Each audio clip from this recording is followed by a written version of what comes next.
Olá, eu sou Flávia Freire e está começando mais um episódio do Conexão Fé Comércio RN. Hoje vamos falar sobre um tema que movimenta um dos setores mais dinâmicos da economia brasileira, o varejo farmacêutico.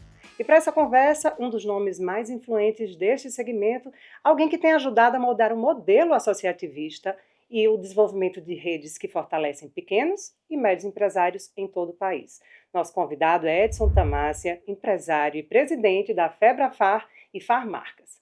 Edson, para quem não conhece, seja bem-vindo antes de tudo, né? Aqui à cidade de Natal, ao Rio Grande do Norte e ao Conexão também. Obrigado, Flávia. Obrigado. Aqui é sempre um prazer estar em Natal, né? Natal é a cidade mais linda do Brasil, né? Foi recebido com sol como deveria? Como deveria, até um pouco mais, talvez, do que a gente está acostumado, mas com muito sol. Maravilhoso. Então, para começar, Edson, eu queria que você contasse um pouquinho, para quem não conhece a sua história, né? Como foi entrar nesse ramo? Bem, Eu já sei que é eu- uma história bem a bacana. gente, né, nós temos que retroagir que eu tenho 64 anos de idade e eu trabalho no mercado farmacêutico há 51 anos que eu trabalho com farmácia. Eu nunca saí do ramo, nunca fiz outra atividade. E eu nasci na zona rural do interior do estado de São Paulo. Na época em que eu nasci, naquela época, era muito normal a gente começar a trabalhar com 12, 13 anos de idade, né? Eu me lembro que quando nós mudamos para a cidade, uma cidade que também era uma cidade de 4.000 habitantes, também não chegava a ser uma cidade. É, meu irmão mais velho tem um ano a mais do que eu e o mais novo tem um ano a menos do que eu. Então, era Era a 13, 12, escadinha ali. era normal também nessa época, né? Não tinha televisão, os pais gostavam de trabalhar. Então, 13, 12 e 11. Meu irmão, com 11 anos, já trabalhava. Eu, com 12 anos, fui trabalhar na farmácia, porque era um emprego de cada coisa que tinha na cidade, né? Deu sorte que eu caí na farmácia e, desde então, eu nunca mais saí dessa jornada. E depois de algum tempo que nós saímos da cidade, que é Paranapuã, e fomos para São José do Rio Preto, que já é uma metrópole, aí eu continuei trabalhando em farmácia e fui trabalhar na rede Drogazil, que hoje é a maior rede de farmácia do Brasil, e lá que eu, de fato, fiz uma carreira, passei por balconista, depois estoquista, depois eu fui gerente, onde foi meu grande aprendizado do mercado. Mas é uma jornada que é da prática e não de ter feito faculdade de farmácia ou, eventualmente, ter escolhido farmácia. É porque eu caí na farmácia do acaso e estou até hoje.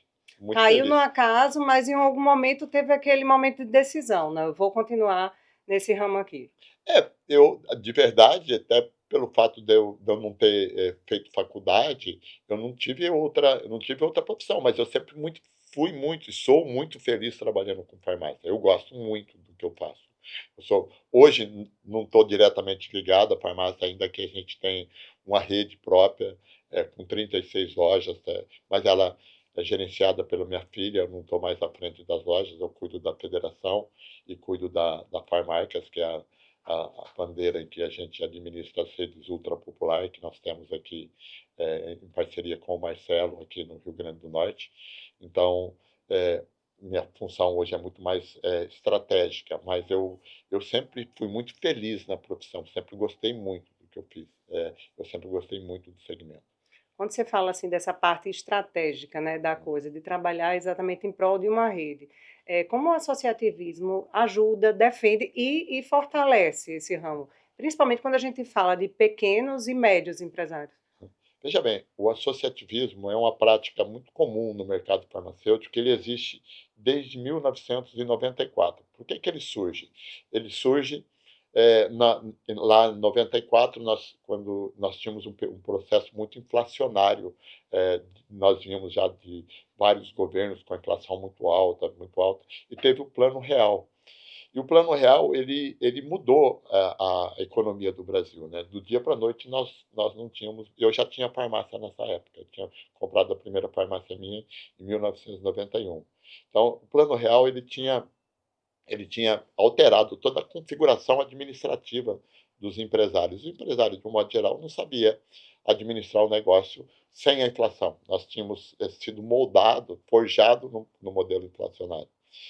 Daí vem o Sebrae, então todo o associativismo nosso nós devemos ao Sebrae, ao modelo que o Sebrae trouxe, que é inspirado muito nos modelos europeus, sobretudo da Alemanha, de você agrupar pequenos e médios empresários de um mesmo segmento, de uma mesma de um mesmo negócio, para que ele se fortaleça em todos os sentidos, seja na compra, seja na aprendizado do processo administrativo, nas negociações que envolvem a capacitação dos nossos funcionários, enfim, tudo isso De uma ponta a de uma outra, né? ponta a outra. E, de fato, fazendo um modelo em que ele tem quase com a característica da franquia, mas sendo uma associação, Sim. gerido por um grupo de pessoas.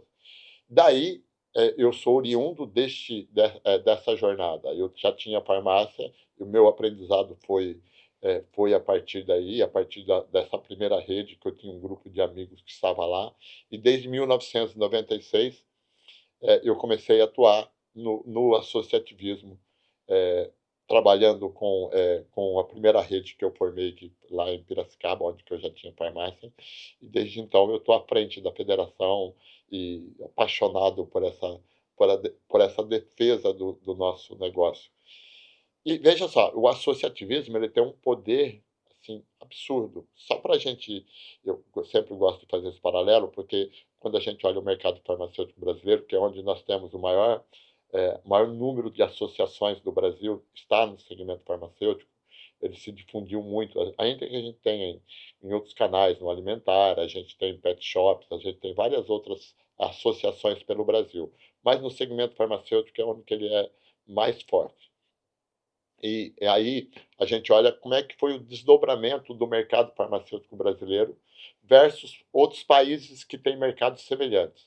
Porque quando eu digo mercados semelhantes, a gente não pode olhar por exemplo, nos comparar com a Europa, porque lá tem um pagador, que é Um um governo, modelo um modelo. semelhante. Se você olhar para os Estados Unidos, também tem um modelo, que é os planos de saúde, quem paga o medicamento.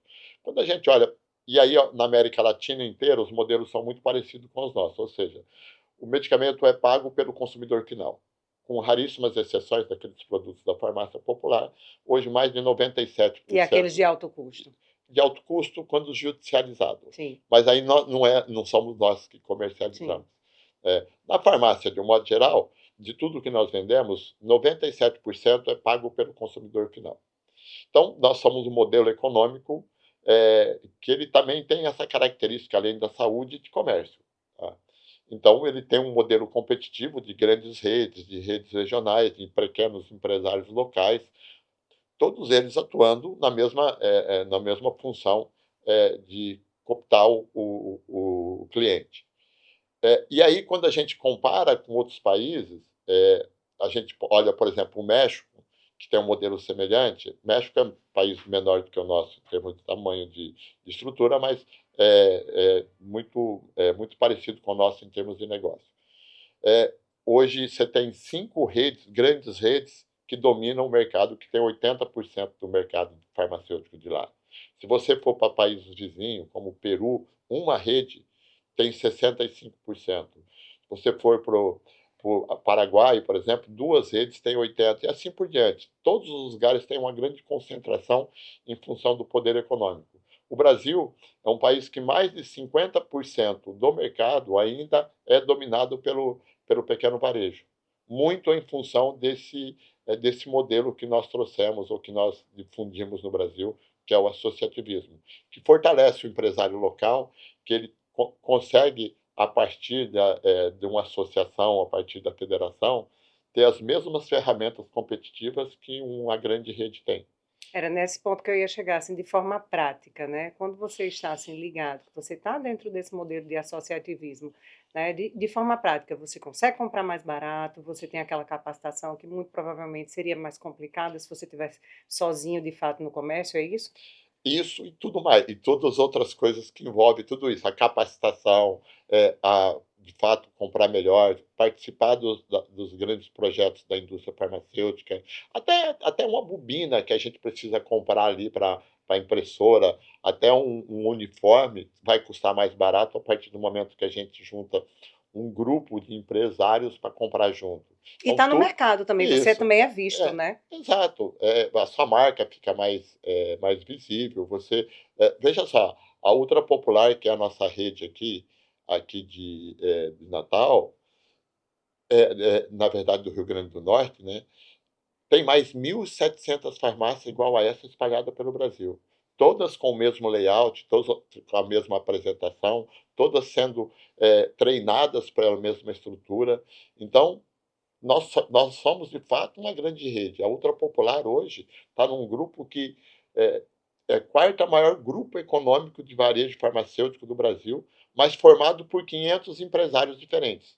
A aqui o Fábio e o Marcelo, em outras cidades, outro empresário e assim por diante. São empresários locais que, deixa a renda local, investe local, o dinheiro fica aqui, e a gente fortalece isso como uma grande rede. Nós somos a quarta maior rede de farmácia do Brasil hoje, no modelo associativista. E aí, os pequenos começam a competir com os grandes também nessa situação, né? Com toda clareza, esse é o principal objetivo, e por isso que eu, às vezes, sempre a gente pensa em juntar o grupo para comprar melhor. É um dos fatores, mas talvez seja o Talvez menos. seja o primeiro passo, né, para pensar assim: vou É, conseguir é, é comprar mais tal, barato". talvez seja o motivo que leva a maioria dos empresários a procurar uma associação. Mas eu diria que o maior motivo de procurar uma associação deveria ser vender mais. Então, é a partir do momento que eu tenho uma estrutura, que eu tenho um layout adequado, que eu tenho um mix de produto adequado, a precificação adequada, eu vou vender mais. E se eu vou vender mais, eu vou comprar melhor. Com certeza. E aí, dentro desse cenário, né, porque eu estou vendo aí só benefícios, só, pontos positivos. Existe alguma preocupação, né, para o grupo que trabalha com esse modelo? Olha, hoje, a E aí Febrafar. levando também em consideração todo o cenário econômico e Aham. tudo mais. Hoje a Febrafar é muito consolidada, né, a federação do qual eu faço parte, do qual eu sou presidente, ela é muito consolidada.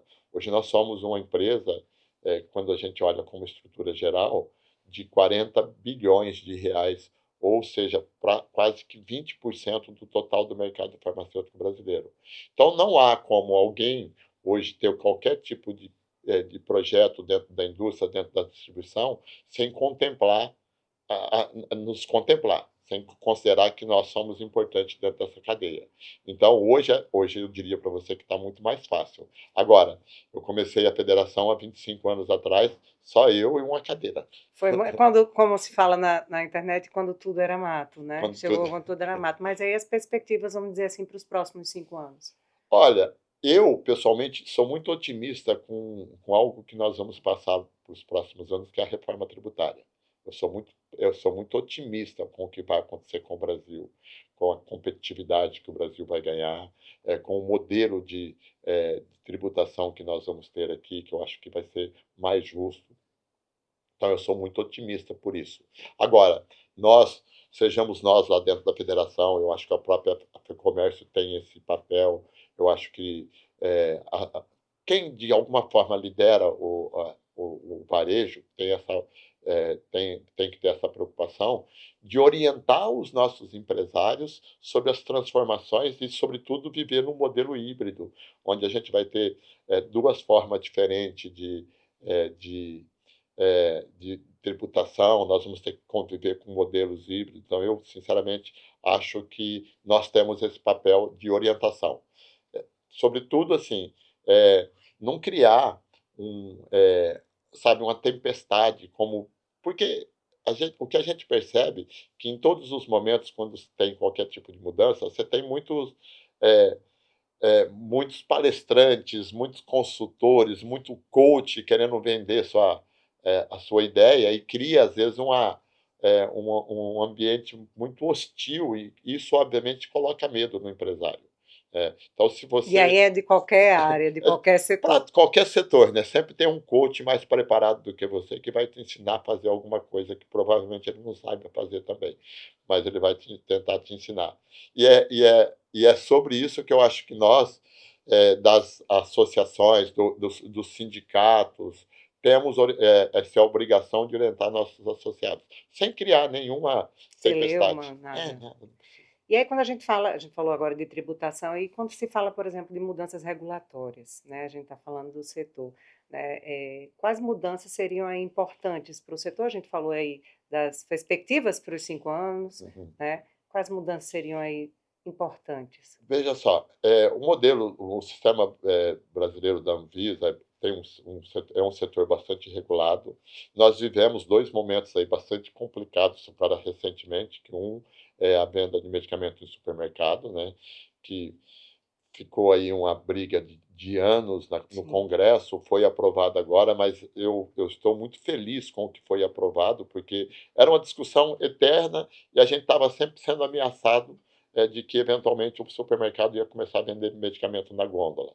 O que se decidiu no final foi que o supermercado pode ter uma farmácia, mas como já existe hoje, tem muitas diferenças do que sim. existe hoje, então Que já não é mudou, praticado. já é praticado. Aqui no Nordeste, a gente teve o Bom Preço, que era uma referência em farmácias, Sim. né. Então, isso a gente já está acostumado, já é um concorrente existente. Então, isso passou e para a gente foi bom. E eu acho que um outro fator que aí assustou muita gente recentemente foi o fato do Mercado Livre ter comprado uma farmácia e começou-se essa conversa de que o Mercado Livre ia começar a vender medicamentos. Primeiro que não vai, tá, e também ele não terá competitividade para vender medicamentos só porque ele é um marketplace. Agora, Que é por si impor só, diversas farmácias já têm o próprio é marketplace, né, para isso, isso. e a única forma de você ter o marketplace é você ter Ser uma ser farmácia uma também. rede de farmácia.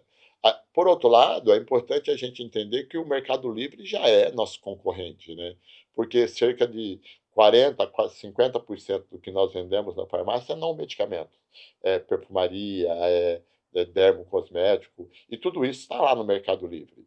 Essa tem que ser uma preocupação dos empresários, de o quanto que nós estamos avançando no digital, o quanto que nós estamos buscando outros meios de cooptar os nossos clientes, não só fisicamente pelo ambiente da farmácia, porque cada vez mais é uma realidade que as pessoas buscam essa conveniência da compra online.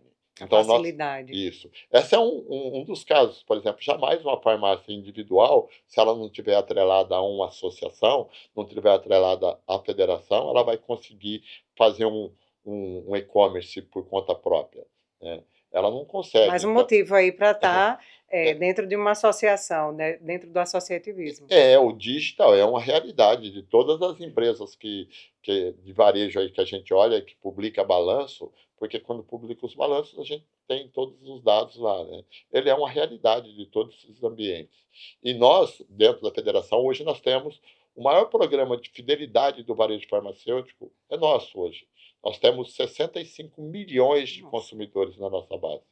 Nós transacionamos mensalmente mais de 10 milhões de CPFs diferentes, com mais de 30 milhões de vendas e mais de 1 bilhão de faturamento. Isso é um associativismo, é 18 mil farmácias de empresários diferentes conseguindo, a partir da união, fazer um produto desse tamanho. Aí, eu queria agradecer, papo bom, que correu rápido, mas eu queria agradecer, Edson, por sua participação. Queria que você deixasse uma mensagem para Hum. aquele pequeno empresário do ramo farmacêutico que ainda não conhece, que não sabe os benefícios do associativismo, né, para mostrar de fato os benefícios que tem ao se juntar, a trabalhar para fortalecer esse setor. Eu queria deixar um recado não só para o mercado farmacêutico, eu diria porque em todos os segmentos, em absolutamente todos os segmentos, cabe uma associação. É, E fortalece o comércio como um todo, né? fortalece o comércio como um todo. É algo que vai deixar o dinheiro do Rio Grande do Norte no Rio Grande do Norte. A partir do momento que você fortalece, que você não deixa novos entrantes ou pessoas de fora ver ou explorar o seu negócio, é muito melhor. E o associativismo cabe em todos os lugares. No segmento farmacêutico, ele já está muito mais estruturado. Então, aqui no Rio Grande do Norte, a gente tem duas redes parceiras nossas que são associadas à Febrapar, que é a Unifarma e a Cooperfarma. São duas redes que têm sede aqui em Natal, inclusive uma das redes da Cooperfarma, da doutora Diva, que é presidente do sindicato, então ela faz parte lá da nossa federação também. Então, são duas redes com sede aqui. E toda farmácia independente hoje pode buscar se abrigar dentro de uma dessas redes que atuam aqui, para poder competir, para poder potencializar seu negócio.